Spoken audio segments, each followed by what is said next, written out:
What's up? This is Ace. Hi, I'm Ice.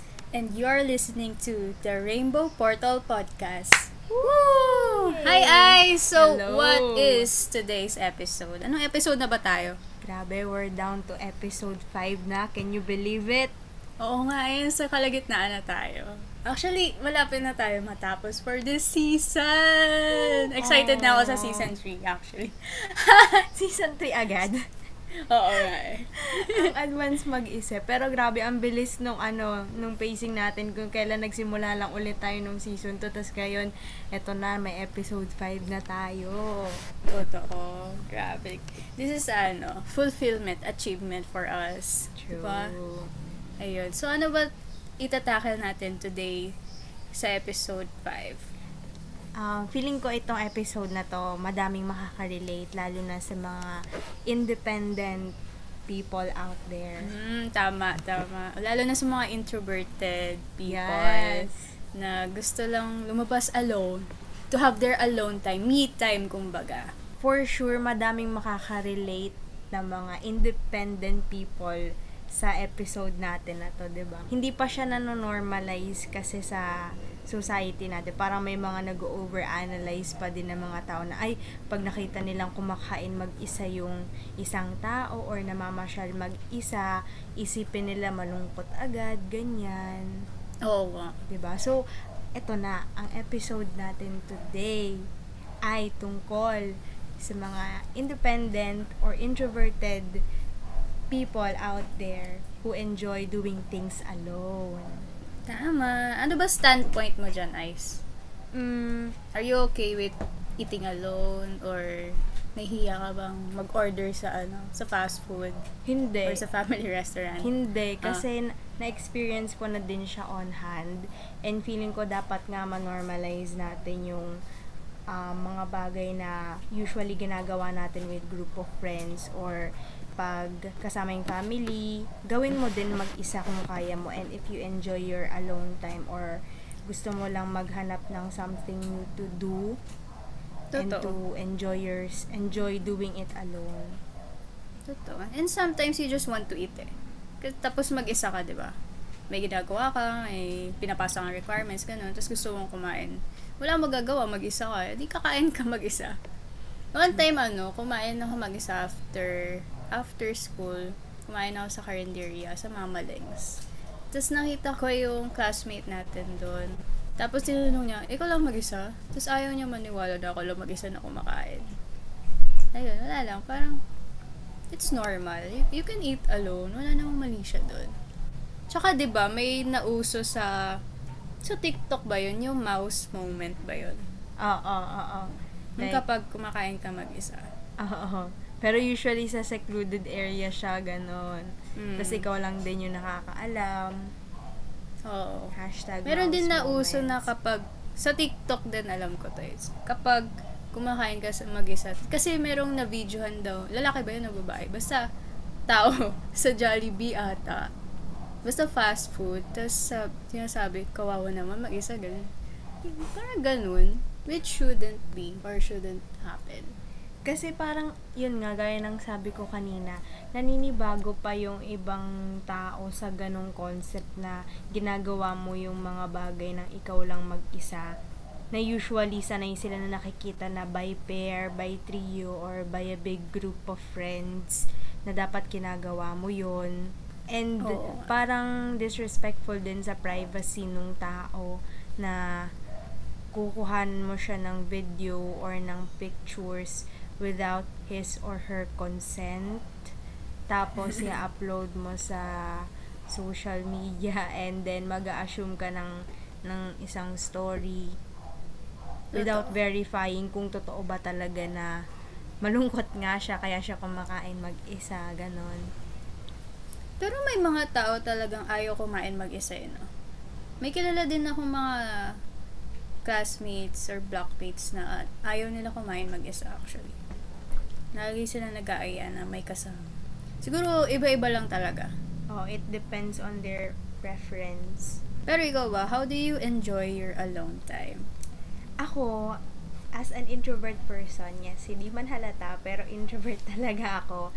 Mas na-enjoy ko yung alone time ko kasi feeling ko mas madami akong nadidiscover sa sarili ko and parang nagagather ko yung thoughts ko kapag ako lang mag-isa. And usually, yung mga activities na ginagawa ko is walking.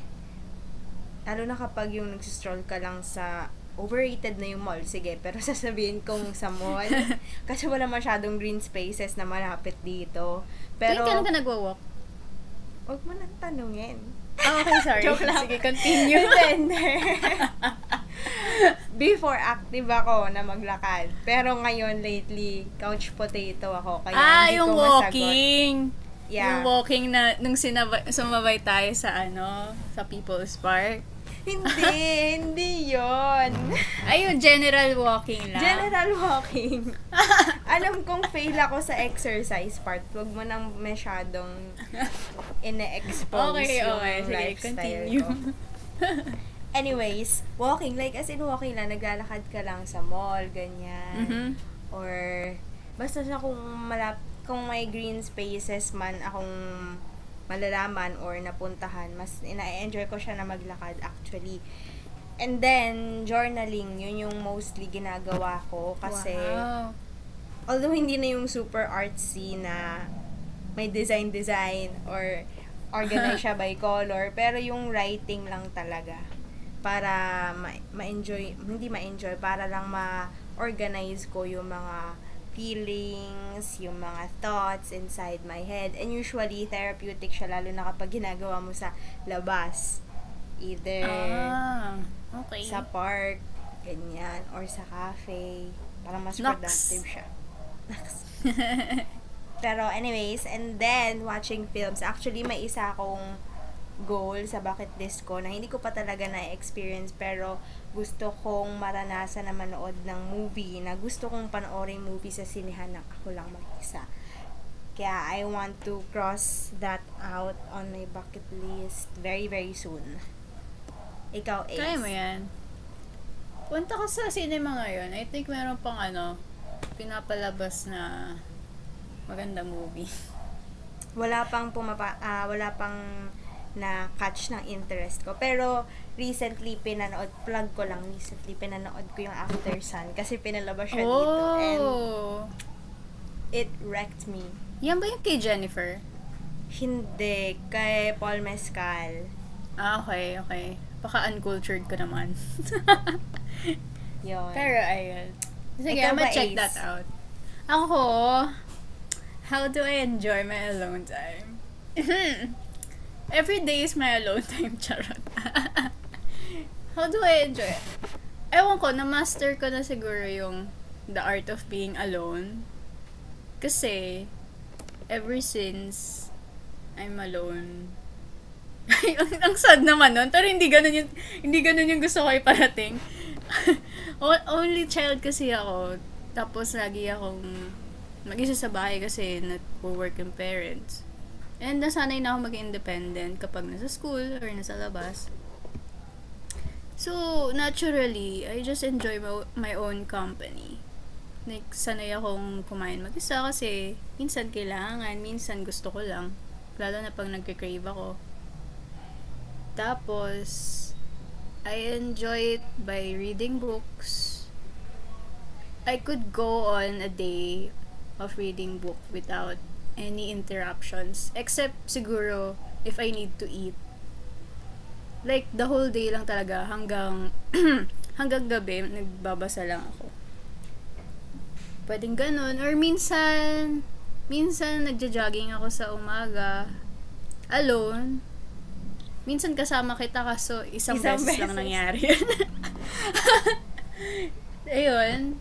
I also enjoy it by watching movies din. I watch films also. Pero lately kasi I am on a movie slump. So hindi pa ako nag-watch ng movie as of late.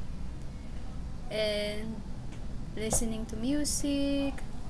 Alam mo, kapag mag-isa lang ako sa bahay, nagkakaraoke ako mag-isa. I just Bluetooth my phone on the speaker and then just blast out into singing songs, ganon. Making playlists. Ganon. Ayun lang. I just enjoy my time doing a lot of things that I could think of. Actually, very spontaneous nga eh. Kasi kung sanay, Oo. gaya nga ng sabi mo, kung sanay ka na gawin yung mga bagay na ikaw lang, kahit Oo. ano actually pwede mong gawin. And You just I get creative. I Diba? agree dun sa part na pag only child ka, sanay kang gawin mag-isa. Actually, may mga times na Oo. natanong na ako na, hindi ba parang ang lungkot nun? Or hindi ka ba naboboard na Oo. pag mag-isa ka lang? Usually, yun yung tanong eh. Oo nga. Pero hindi naman, di ba? Oo. Sasabihin Pares ko lang- kami only child ni Ice eh. Nabanggit na din natin to sa Oo, previous was. episode, di ba? Oo. Minsan parang na-weirdohan sila dun sa thought na, hala, ginagawa mo to mag-isa na, kaya mo magstay sa bahay ng ikaw lang na wala kang Oo. ginagawa. Parang ang boring naman nun. Pero sa isip ko, parang Mas gusto normal, ko nga eh, oo, di ba? normal na siya. Like, ever since bata ako, ganun na yung ginagawa ko eh. Ako din. Kaya ako kayo lang talaga. It's just a normal thing, a normal day in the life of an independent woman. Naks! Ayun. Wala lang. Sobrang dali lang maging mapag-isa. True. Kung ganito yung perspective natin, 'di ba? What if sa ibang tao pa na mas nag-enjoy talaga sila sa alone time nila and na judge sila ng ibang tao sa maling perspective na malungkot siya kaya siya mag-isa, ganyan. So I think we need to break those stereotypes about doing activities Oo. all by yourself. Pero thinking inside the shoes of those people that think that being alone is sad or uncommon, I think it's because they're not used to being alone in their life. They're so codependent on the people around them. Kagaya natin, kasi nga, dun natin nakasanayan. So, baka dun din sila nakasanayan. Because being independent, it's not just out of the blue that you become independent eh. It takes a while eh. It takes practice actually, di ba? True. Kasi, minsan nakakatakot din maging independent kasi wala kang, you don't have someone to lean on. Mahirap din kumalas sa bagay na sanay ka Nakasanayan ng, mo na. oo, sanay ka ng dumitende. Parang may iba't iba din naman na pinanggalingan or experiences yung tao kung ba't ganun yung upbringing niya or kung bakit ganun yung Yeah. coping mechanism niya on socializing with other people na maybe kaya siya super independent kasi ganito yung experience niya or Oo, maybe pero kaya siya codependent kasi ayaw niyang ma-feel na pag mag-isa siya ang loud ng silence, it makes him or her feel so lonely, ganyan. Totoo. Pero the thing is, you don't impose those perspectives to other people, especially that you two, or all of us are different. We have different experience naman. Kaya, wag nila i-assume na porket alone yung isang tao, na they're sad or lonely. Maybe they just want to be alone, di ba? True. I think yan yung number one stereotype, no? Na kapag mag-isa ka, it always equates to being a lonely person. I think isa Yeah. yun sa mga dapat ma-break na stereotype. Totoo. Ang dami naman kasi talagang stereotype sa mundo. True. Pero And you I don't think, have to conform. true. And I think coming from an introvert perspective, 'di ba, kapag introverted ka na tao, parang the more na mas madami kang nakakasalamuha, the more na nadidrain yung energy mo.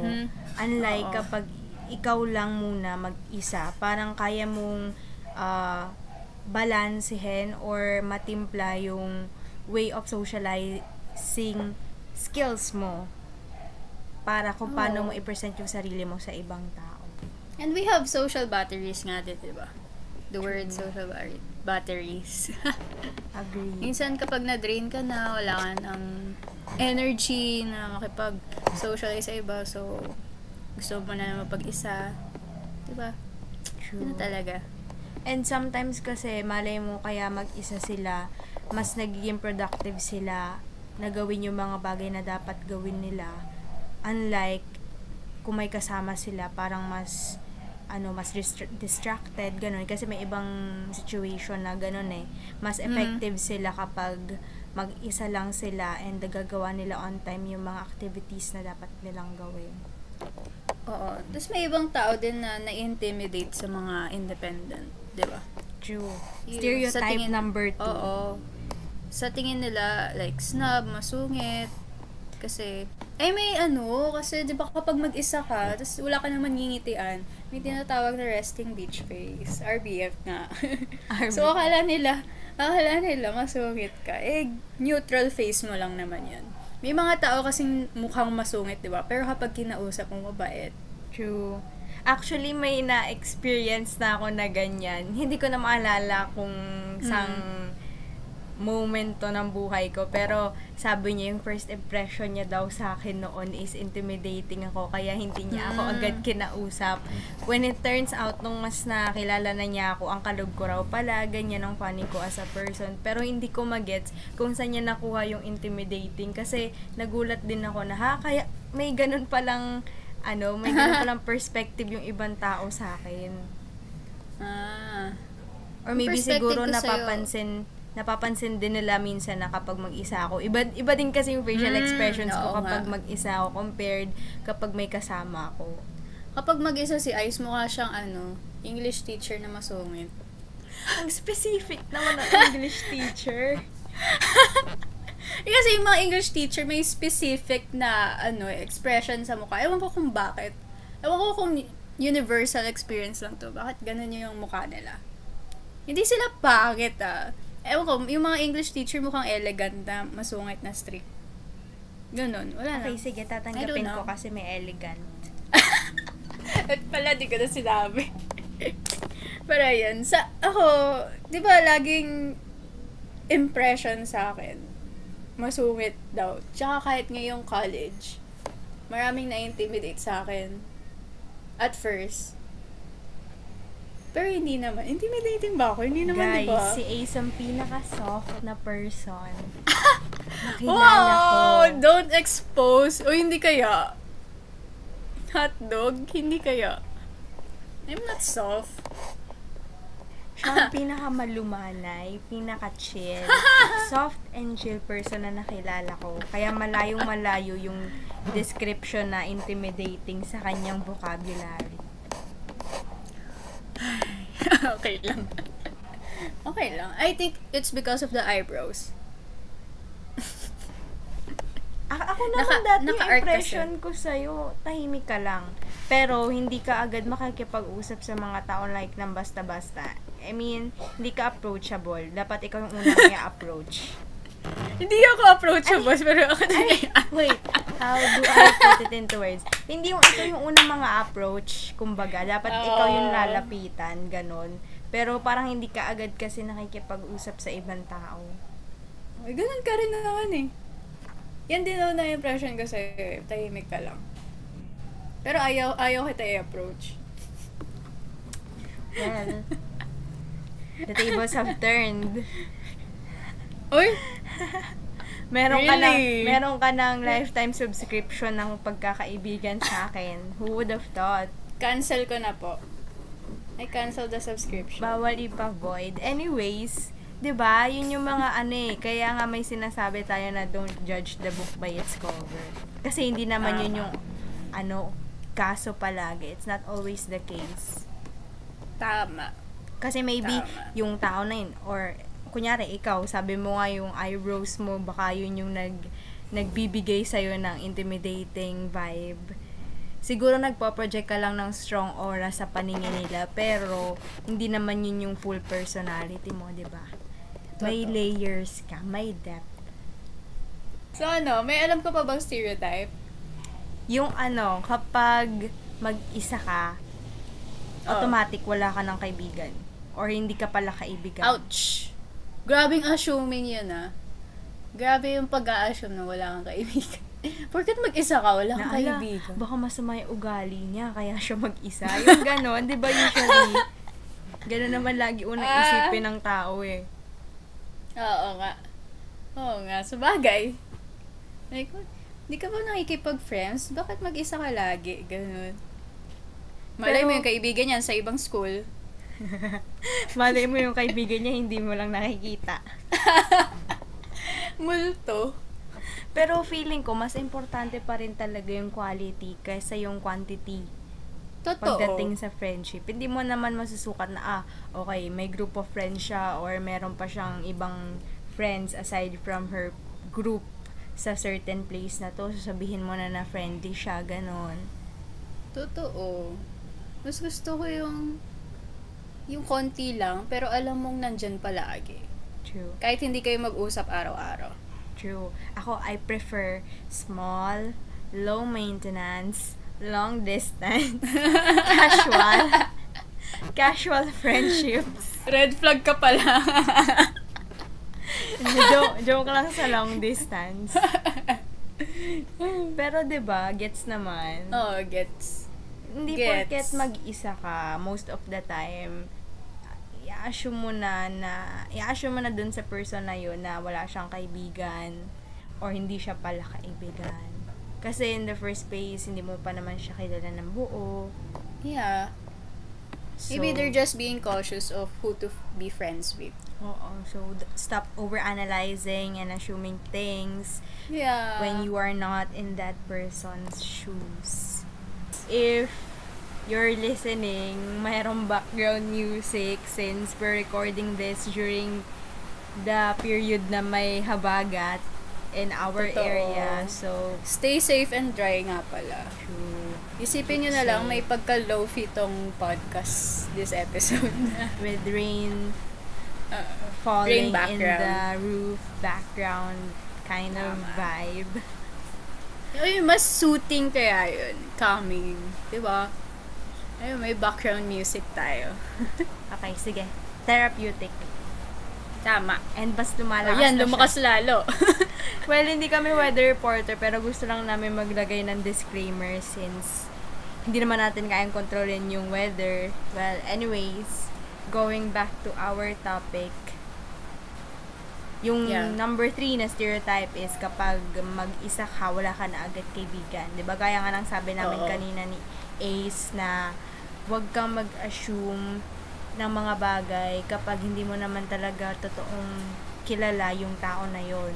Kasi na-realize ko din to as I grow older na hindi naman sa lahat ng moments mo sa buhay kasama mo sila. Kasi may mga Totoo. bagay na kailangan mong gawin ng ikaw lang yon. Kasi yun yung dapat mong gawin for your self-discovery or for your career or goals in life.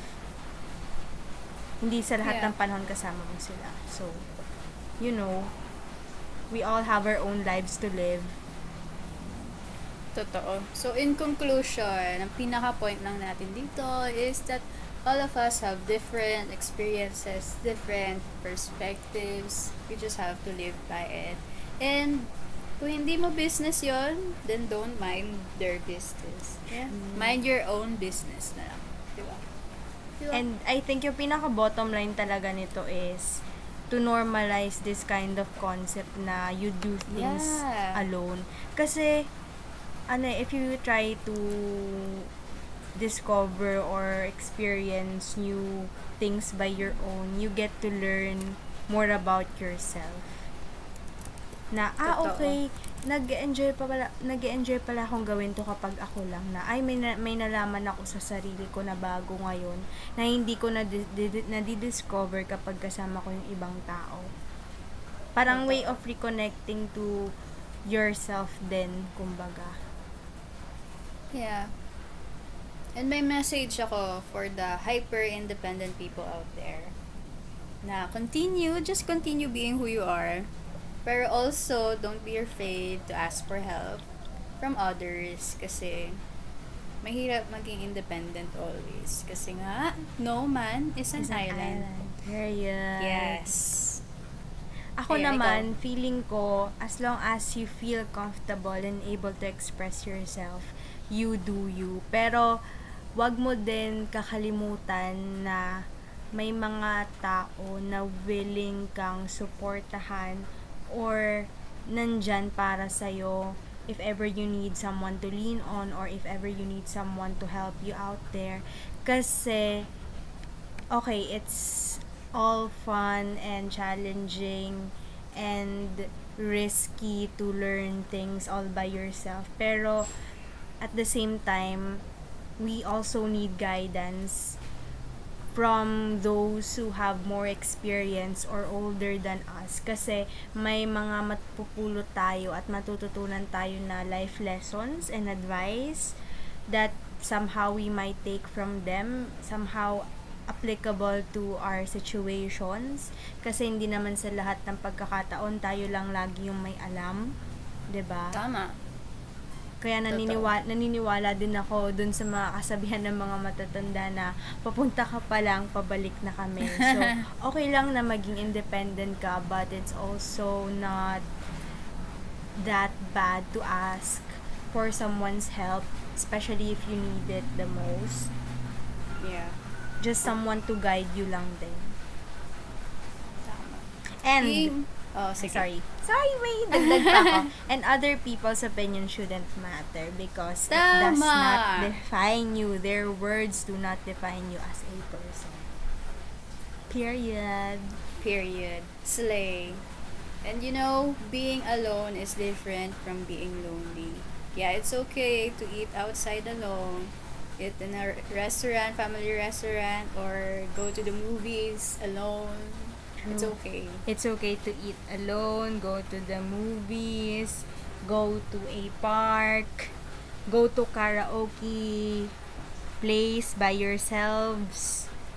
Ano pa ba? Ano pa ba pwedeng gawin? Go to an arcade alone. Mag-golf ka mag-isa. Yes. Mag-cafe-hunty ka mag-isa. Magpunta ka sa mga museums na mag-isa.